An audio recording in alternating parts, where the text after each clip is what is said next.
அவரை ஃபஸ்ட்டு அந்த கண்ணில் இருக்கிற பதட்டம், அந்த ஹெட்லைட் பாத்திரமான மாதிரி ஆயிட்டார் அவரு. ஃபர்ஸ்ட் டே வந்தபோது இத்தனைக்கும் நம்பிக்கையான ஆளு.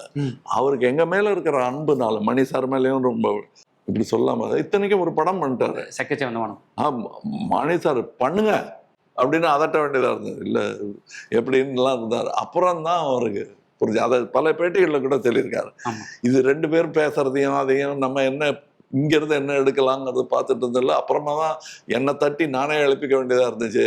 இதே இந்த காட்சியில் நீ இருக்க, நீ என்ன அடிக்கணும், அதை வேடிக்கை பார்த்துருக்காத எனக்கு தோணுச்சு அப்படின்னு பல இடங்கள்ல சொல்லியிருக்காங்க.